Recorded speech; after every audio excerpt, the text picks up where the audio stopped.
Buenas noches o buenas tardes. Buenas tardes y buenas noches, seguro. Buenas tardes, buenas noches y buenos días para la radio. Buenas tardes, a las 3:30.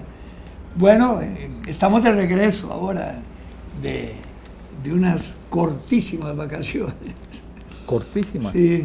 O gordísimas, porque depende del número de tamales. Don Fernando siguió viniendo, a pesar de que, que ya nos habían dicho que no. No. Bueno, en todo caso, estamos nuevamente a las órdenes de ustedes y a conversar sobre diversos temas, ¿verdad? De diferente índole que puedan interesarles. Estábamos ahora hablando con Vladimir sobre el cuarto de la sala cuarta.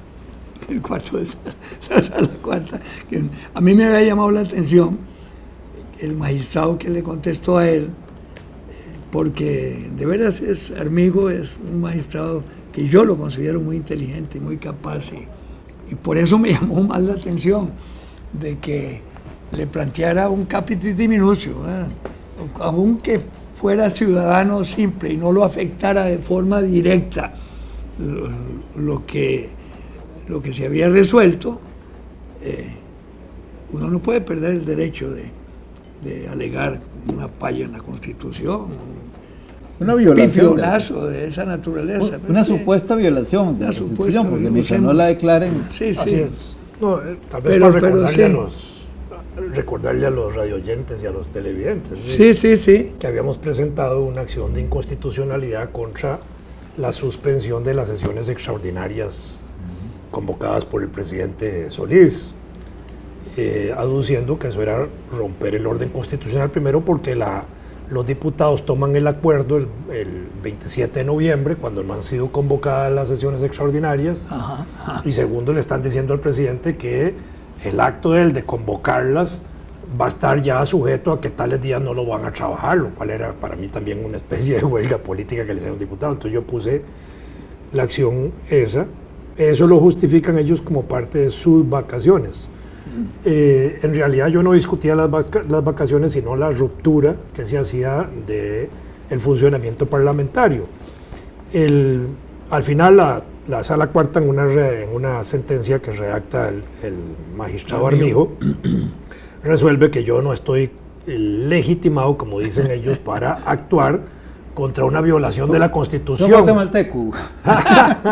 Seguro piensa que soy dominicano, como era mi bisabuelo. Sí.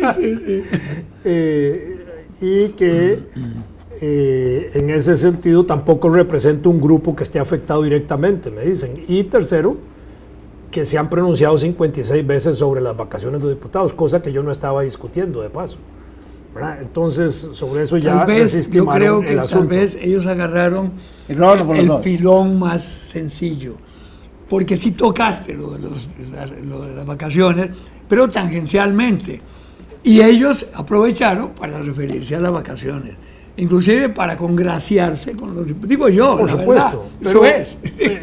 Y después, obviamente, yo hice 3 artículos posteriores en un periódico comentando ese fallo. En el primero, obviamente, diciéndole al magistrado que no quería entender, no había querido leer, o del todo estaba incapacitado para entender, que era lo peor, porque él no quería leer correctamente lo que yo estaba planteando, que era la ruptura del orden constitucional y no las vacaciones. Sí. En un segundo artículo me pronuncié señalando que esa era una torta de los diputados, lo que llamé el tontón de los tamales, ¿verdad? Como decían nuestras abuelas, del último tamal que se hacía con todo el molote aquel, ¿verdad? Porque pronunciarse sobre las vacaciones, eso era había otro otro asunto. término que usaban, el tonto de masa. El tonto de masa. El tonto de masa era con lo que sobraba. El tamal tonto. Sí. Y el otro estuvo relacionado ya directamente con el aspecto de las vacaciones, ya llamadas vacaciones de los diputados, diciendo que, no hay nada que las regule, eso es cierto. La única norma que hay en el reglamento legislativo sobre recesos parlamentarios específicos de suspensión de labores son aquellos que están relacionados con los días festivos o feriados. No hay ninguna otra. Pero en buena teoría, digamos, laboral, los diputados podrían acogerse al Código de Trabajo y a la Constitución de los 15 días anuales, ¿verdad? Las 2 semanas. En todo caso, ellos se toman prácticamente un mes en diciembre, entre diciembre y enero, y 15 días más en julio. De manera que ese es un problema de ellos y no tiene importancia. La otra es el régimen de trabajo, porque ellos trabajan 4 días. Perdón, eso no me importa a mí, eso está bien. Es cosa de ellas y no tiene importancia que se receten 45 yo creo que días. el país no saldrá ganando. No, sí tiene importancia. Por claro que tiene sí. importancia, que dijiste, es cosa de ellas y no tiene importancia. No, sí tiene la importancia del caso claro. que los propios diputados se regulen sus vacaciones, está bien. Sí, claro. Pero abusivamente se recetan mes y medio al año. Eso es lo que sí es. Aparte de los días feriados que hay. Es decir, estamos hablando de un régimen de trabajo. Minuta. Ahora, un diputado indirectamente respondió parte de eso que habíamos estado comentando en la sala y en los periódicos. Dijo que ellos trabajaban mucho. Yo no niego que trabajen. Siempre he defendido que los diputados trabajan, digamos, desde las 8 o 9 y media, de 8 a 9 de la mañana, que pueden llegar al Parlamento, a las comisiones, hasta las 6 de la tarde. Pero ese es el régimen de trabajo de ellos. Y para eso les pagan también un buen salario, que anda en el orden promedio de los 4 millones de colones. Y que trabajan 4 días a la semana. Digamos que 4 días a la semana es parte de hoy de una jornada más o menos normal para mucha gente, que se llama 4-3. Trabajan 4 días y descansan 3.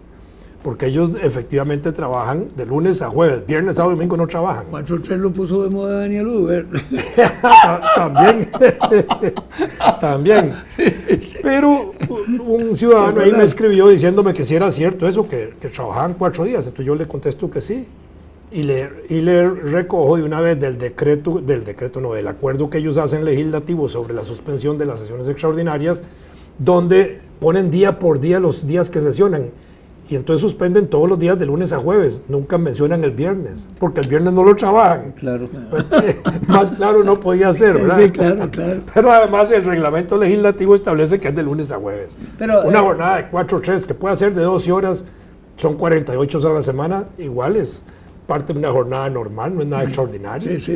No trabajan 12 horas al día. Yo me pregunto si no es una ventaja que estén poco tiempo ahí, así, porque pueden hacer más daño. Pero bueno, aparte de las bromas, hay una cosa que para que no se jalen tortas. Hay una cosa que me ha sorprendido ahora que entendí todo el asunto, porque yo no he leído la sentencia.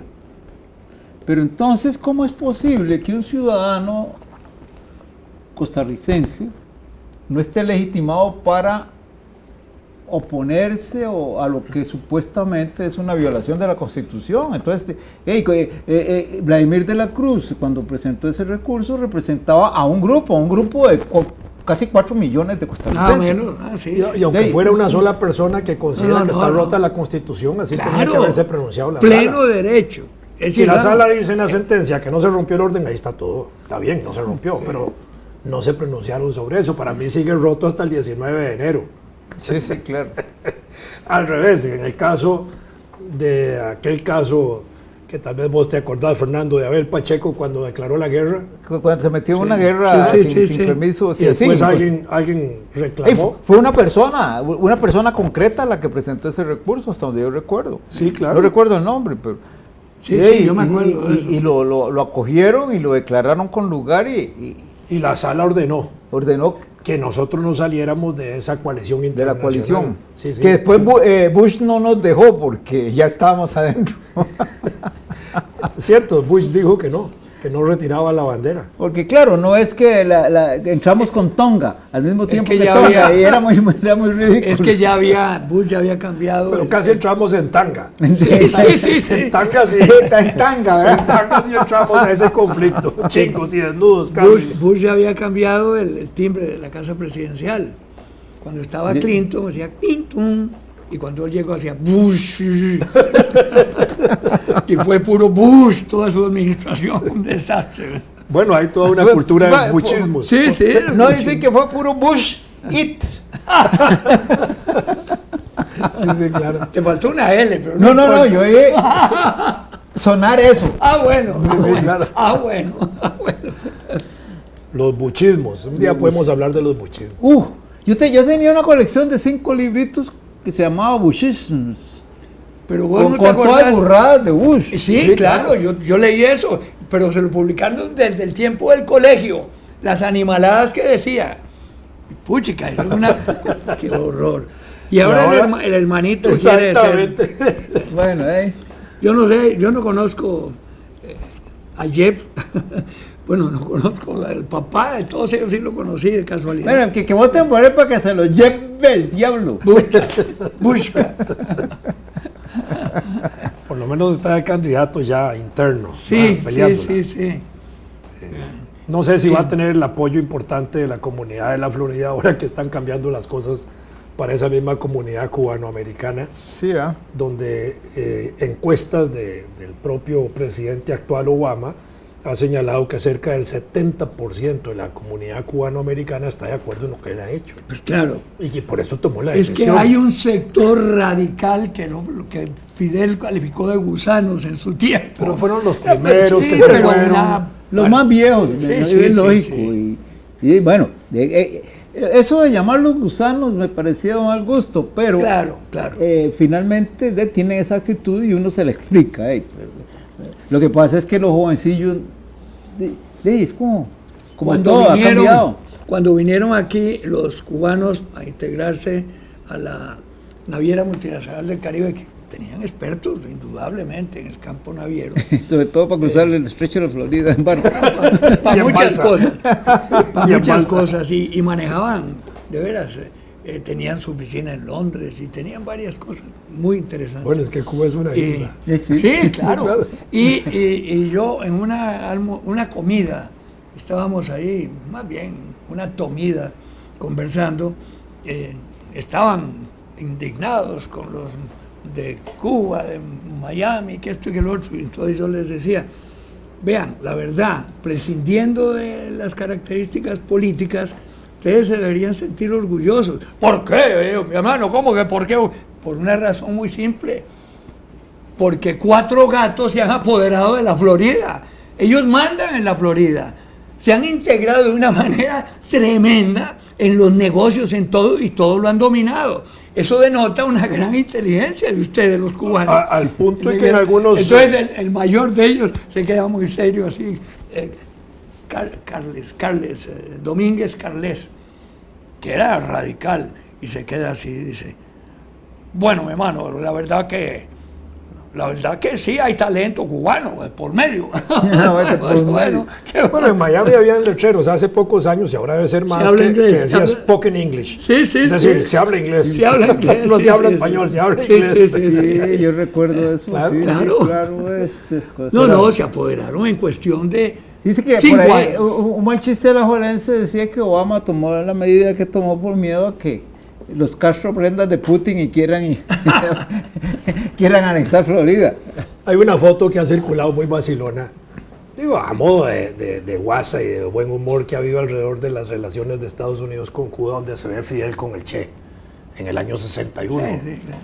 Y le dice el Che a Fidel, oye Fidel, ¿cuándo crees, después de haber roto las relaciones, dice, que podamos volverlas a restablecer? Y le dice Fidel, cuando un negro en Estados Unidos gane las elecciones. Y cuando un papa sea argentino. Pero eso es inventado, ¿no? Por supuesto. Bueno, pues está buenísimo. No, pues le pone ahí las Sí, referencias. claro. está porque es una foto Claro. donde están los dos. Cuando Y les pusieron así en letras el diálogo entre ellos como si hubiera sido buenísimo. No lo conocía eso. Pero la foto es lindísima. Tanto que caí de sorompo pensando que podía haber sido cierto. No, la foto es lindísima, Sí. porque se ven muy tiernos ellos, muy amigables, y está el diálogo así como pensando que... Yo conocí personalmente... Como diciendo, eso nunca va a pasar. Personalmente conocí muy bien a Fidel, lo conocí en 2 épocas. Lo conocí cuando la invasión del 55, que él vino con un grupo de estudiantes a ayudar a la pelea. Y venía yo de regreso del frente, digamos. Acababan de matar, por cierto, a aquel que fue del Petit Trianon, ¿cómo se llamaba?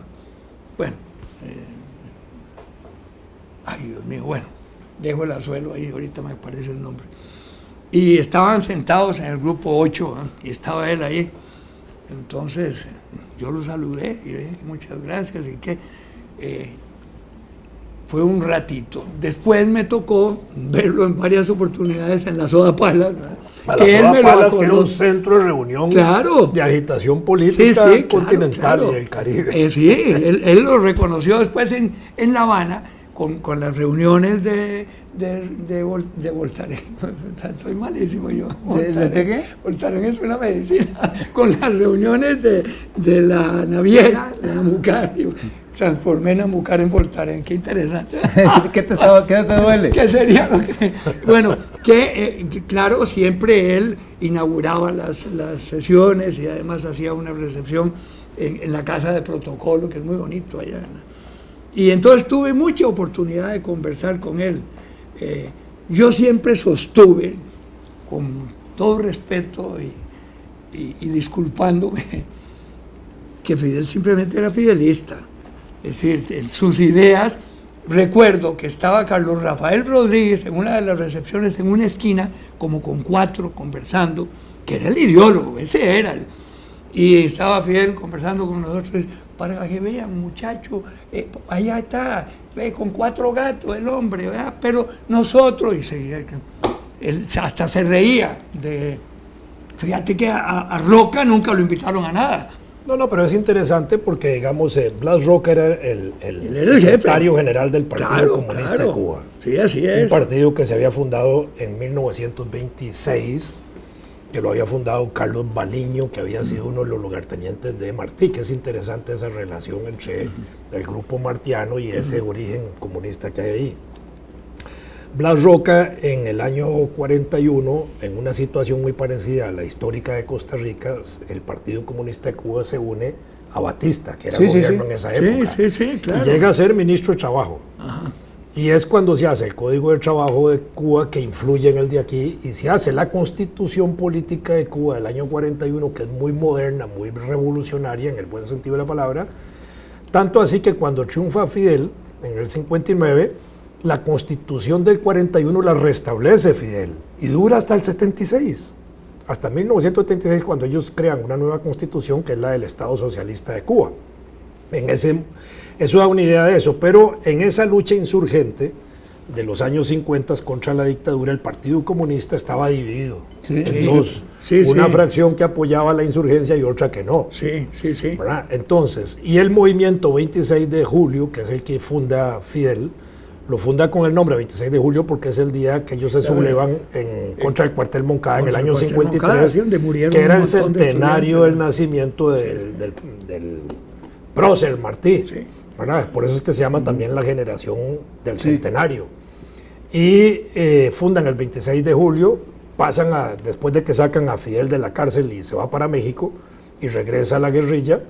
La historia la lucha entre la fracción comunista guerrillera y la no guerrillera conduce a una división del Partido Comunista, pero el líder del movimiento triunfante es Fidel, que es el jefe político del movimiento insurgente. Y después, en los primeros días de la revolución, el movimiento 26 de julio y el Partido Comunista terminan fundiéndose en lo que se llamó el Partido Unido de la Revolución Socialista de Cuba. ¿Pero cuándo se da esa unión? Como en el 61. Porque después del triunfo, yo estaba en Nueva Orleans, en una reunión de la Casa Internacional sobre periodismo y tal, y llegaron Fidel y el hermano, y Raúl.